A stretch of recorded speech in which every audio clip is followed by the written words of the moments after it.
काली और गोरी बहू की बेटी। मेघा रसोई में रोटी बना रही होती है। तभी अचानक उसे उल्टी आती है और वो तेजी से बाथरूम की तरफ भागती है। इतने में तवे पर रोटी जलने की महक से सुजाता किचन में कदम रखते ही कुड़कुड़ाती हुई कहती है, मेघा, अरे ओ मेघा, अरे ओ मरजानी, कहाँ मर गई? जी माँ जी। क्यों री कामचोर, ये तवे पर रोटी जलता छोड़कर कहाँ चली गई थी? अरे गैस क्या मुफ्त का आ रहा है जो बेफजूल खर्च कर रही है? पता नहीं मैंने तुझ जैसी काली कलूटी गरीब के घर की बेटी को अपने घर की बहू बनाया क्यों? अपनी सास की जली कटी बातें सुनकर बेचारी बहू की आंखों में आंसू भर जाते हैं और मेघा वहीं चक्कर खाकर बेहोश हो जाती है। ये देख अनिकेत मेघा को कमरे में ले जाता है और डॉक्टर घर आते हैं। बधाई हो सुजाता जी, मेघा प्रेग्नेंट है। और ये रही नताशा की रिपोर्ट। मैंने नताशा के जो टेस्ट किए थे उसका रिजल्ट आ गया है। नताशा भी प्रेग्नेंट है। बच्चे की बात सुनकर सुजाता अपनी गोरी बहू नताशा को गले से लगाकर उसे बधाई देती है। बधाई हो बहू, ये खुशखबरी सुनकर तूने तो अपनी सास को सोने की सीढ़ियां ही चढ़ा दी।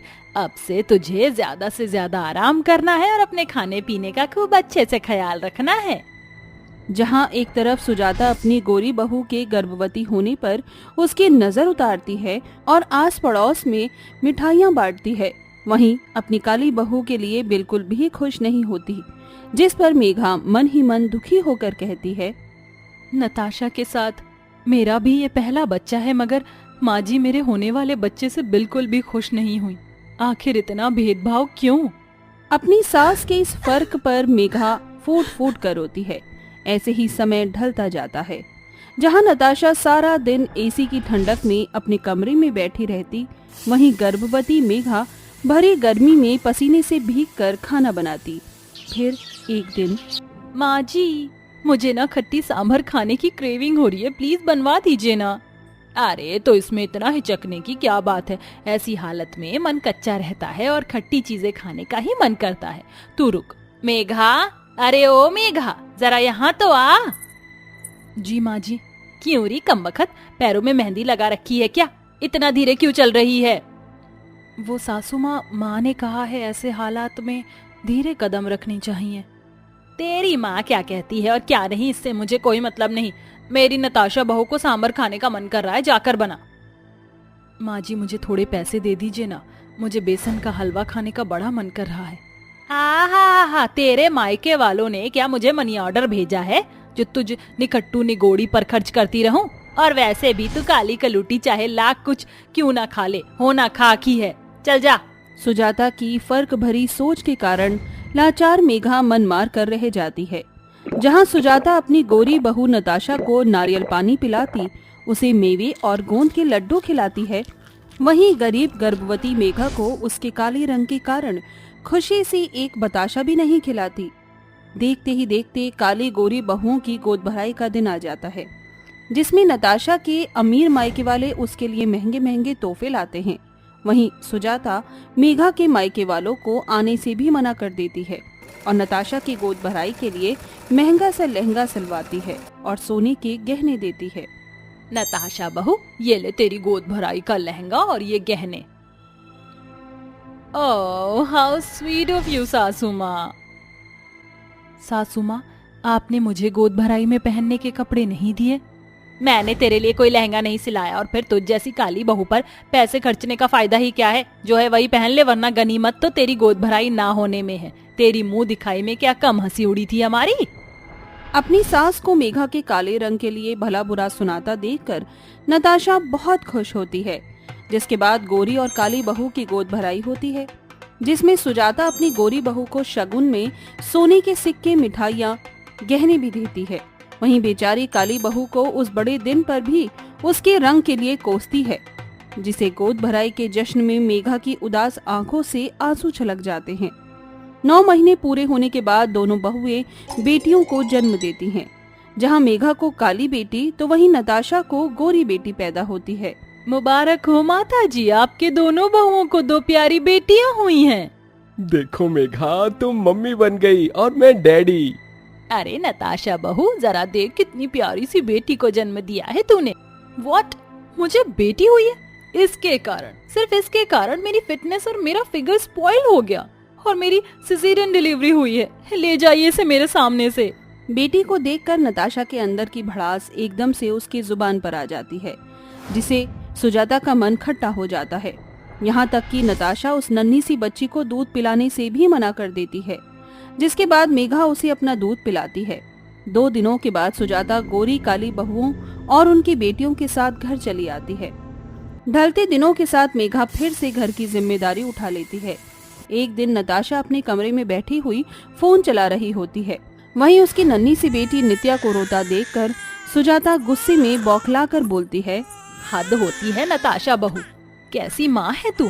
ये तेरी नन्ही सी बच्ची बिलखे जा रही है और तुझे ध्यान नहीं है, इसे दूध तो पिला दे।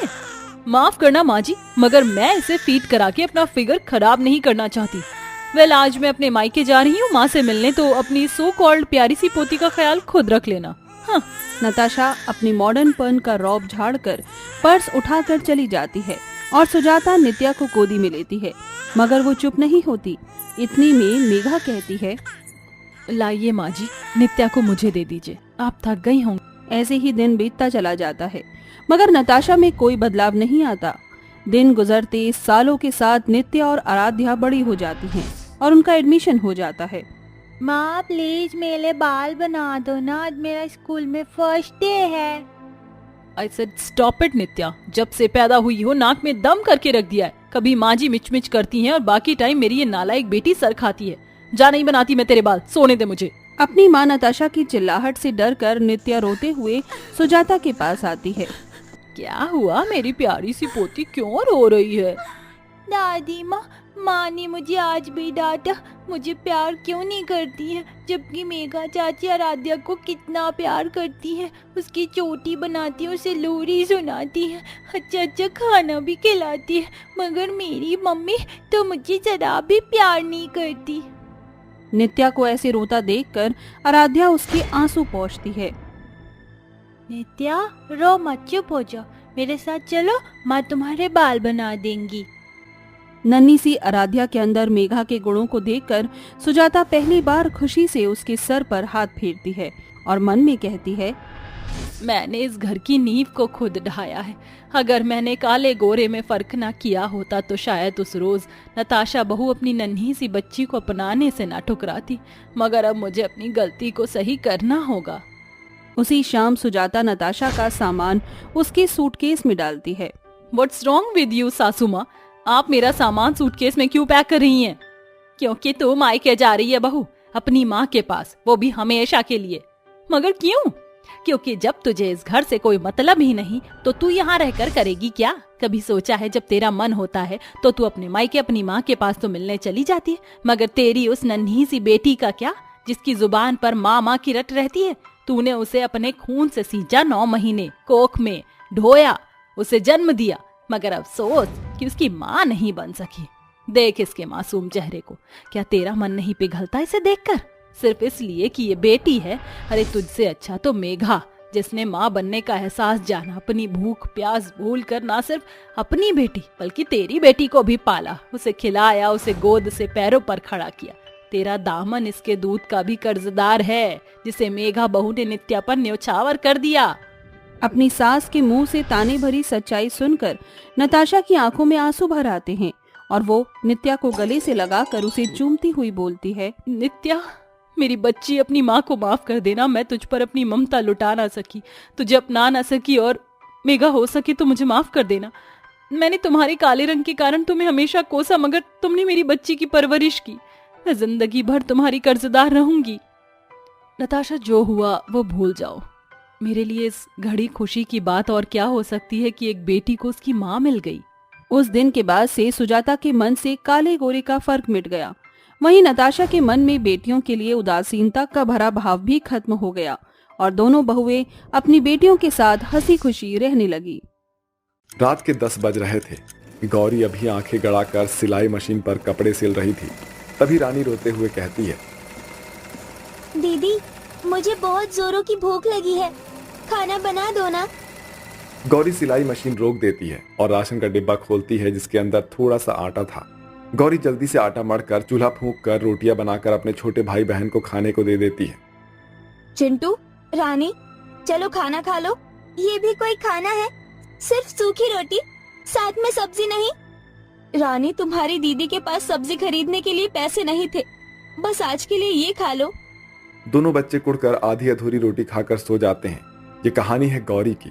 गौरी बहुत ही गरीब थी। उसके पिता रमाकांत नशे में डूबे रहते थे। ऐसे में गौरी की मां लता ने घर चलाने की जिम्मेदारी उठाने के लिए लोगों के घर में जूठे बर्तन मांजती, तब जाकर कहीं उस गरीब के घर का चूल्हा जलता था। बच्चों की भूख मिटाने के लिए वो मजबूर माँ अक्सर भूखी रह जाती है। हर दूसरे दिन भूखे रहने की वजह से उसके शरीर में बीमारियां पनपने लगी थी, जिसने लता को बिस्तर पर पटक दिया था। अब घर चलाने की जिम्मेदारी 17 साल की गौरी पर पड़ गई थी। कहते हैं ना कि भगवान जब किसी को गरीब बनाता है तो उसे कोई ना कोई गुण जरूर देता है। गौरी को सिलाई बुनाई करना आता था, इसलिए उसने अपने कच्चे घर में छोटा सा बुटीक खोल लिया था। एक दिन सुप्रिया उसके बुटीक में आती है और कहती है, कोई है अंदर? अरे सुप्रिया, मेरी सहेली, तू कब आई? आज ही शहर से आई हूँ। क्या बात है, तूने अपने घर को ही बुटीक बना दिया है? पेट पालने के लिए कुछ तो करना ही पड़ेगा। अरे वो तो ठीक है, मगर तेरे इस गरीब बुटीक में कौन सा ग्राहक आएगा? और फिर अगर तू ऐसे ही ओल्ड फैशन ड्रेस डिजाइन करेगी तो तेरा बुटीक चलने से पहले बंद हो जाएगा। अच्छा, मैं चलती हूँ। सुप्रिया की बातें गौरी को सोचने पर मजबूर कर देती है। एक दिन जब गौरी बाजार जा रही होती है तो उसकी नजर बाजार के बीच एक बुटीक पर गड़ जाती है, जहाँ कई सारे फैशनेबल ड्रेसेस शो पीस में लगे हुए थे, जैसे Naira cut suit, floral gown, backless blouses और भी बहुत कुछ। अगर मैं अपने बुटीक में ये सारे ड्रेसेस शो पीस में लाऊंगी तो शायद मेरा बुटीक चल पड़ेगा। गौरी नए फैशन के ड्रेस डिजाइन करने के लिए सारे पैसे से कपड़े खरीद कर घर लाती है, मगर सिलाई मशीन की खींचपीच के कारण कपड़े की सिलाई खराब हो जाती है, जिस कारण गौरी का मन फीका पड़ जाता है और वो फूट फूट कर रोते हुए कहती है, मेरी ये उम्मीद थी, टूट गई। इतनी मुश्किल से मैंने एक एक पैसा बचाया था और उसे कपड़ों पर खर्च किया था ताकि मुझ गरीब के बुटीक में बदलाव आए। अब एक भी पैसा नहीं बचा। मैं अपने छोटे भाई बहन को क्या खिलाऊंगी? माँ की दवाई कहाँ से लाऊंगी?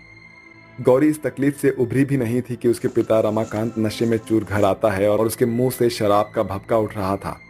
ए गौरी, गौरी, चल पैसे दे मुझे, पैसे दे, मैं बोल रहा हूँ ना, चल पैसे दे। बापू, तुम्हें शर्म नहीं आई? आज तुम फिर शराब पी कर आए हो मेरे पास। एक पाई नहीं अगर होती तो भी मैं नहीं देती। क्या बोली? तू पैसे नहीं देगी मुझे? तू रुक, मैं तेरे को बताता हूँ, तू रुक। ऐसा कहकर रमाकांत गौरी की सिलाई मशीन उठाकर तोड़ देता है और उसके बुटीक को बर्बाद कर देता है। गौरी रात भर रोती रहती है। इस बीच लता की हालत बिगड़ जाती है। ये लो, थोड़ा पानी पी लो माँ। ऐसे जिंदगी से बढ़िया ऊपर वाला मेरी मिट्टी उठा लेता। बोझ बन गई हूँ मैं तुझ पर बेटी। ऐसा क्यों कहती हो माँ? आप मेरी हिम्मत हो। चिंटू, रानी, माँ का ख्याल रखना। मैं काम की तलाश में जा रही हूँ। गौरी रास्ते में जा ही रही होती है कि तभी उसे रास्ते के बीचों बीच एक बुढ़िया बेहोश पड़ी मिलती है। अरे ये तो बेहोश है। इसके बाद गौरी की नजर पास पड़े घड़े पर पड़ती है और गौरी उस बुढ़िया के मुंह पर पानी के छींटे मारकर उसे थोड़ा पानी पिलाती है। इतने में बुढ़िया एक सुंदर सी परी में बदल जाती है। घबराओ मत गौरी, मैं बस तुम्हें परख रही थी। कहो, मैं तुम्हारी कैसे मदद कर सकती हूँ? गौरी रोते हुए उस परी को अपने बुटीक की बात बताती है। इतने में परी जादुई छड़ी घुमाकर उसे एक सिलाई मशीन देती है। गौरी, ये जादुई सिलाई मशीन है, इसे ले जाओ।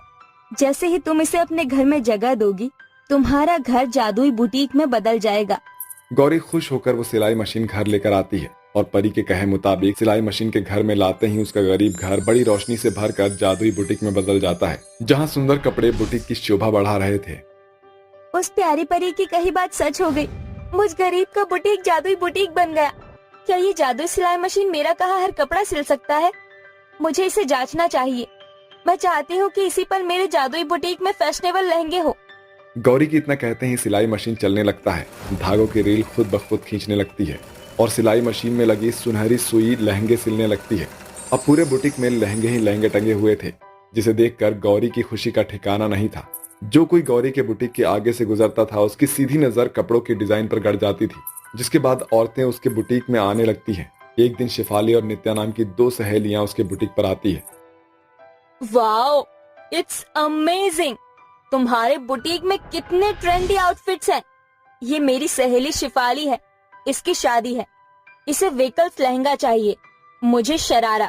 हमारे ड्रेस हम तुम्हारे बुटीक से डिजाइन कराना चाहते हैं।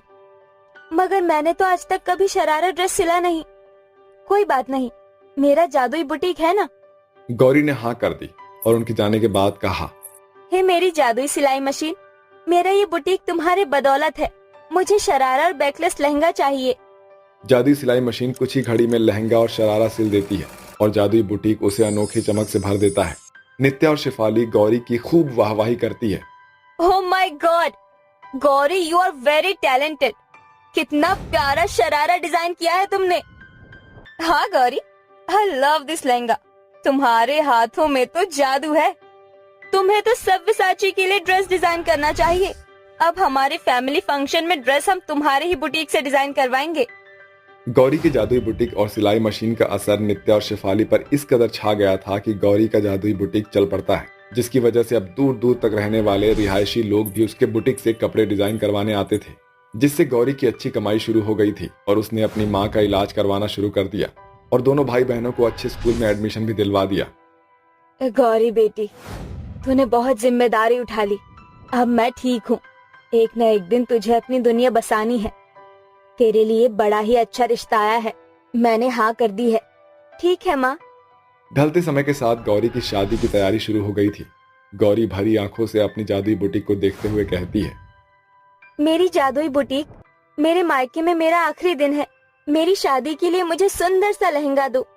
इतना कहते ही जादुई बुटीक में एक सुनहरी रोशनी छिटक पड़ती है और सिलाई मशीन सोने की हो जाती है। तभी एक सुंदर सा मखमली कपड़ा सिलाई मशीन के सुनहरी सुई के नीचे आकर लहंगा सिलने लगता है और गौरी की शादी का लहंगा बनकर तैयार हो जाता है। अगले दिन बड़ी धूमधाम से गौरी की शादी होती है।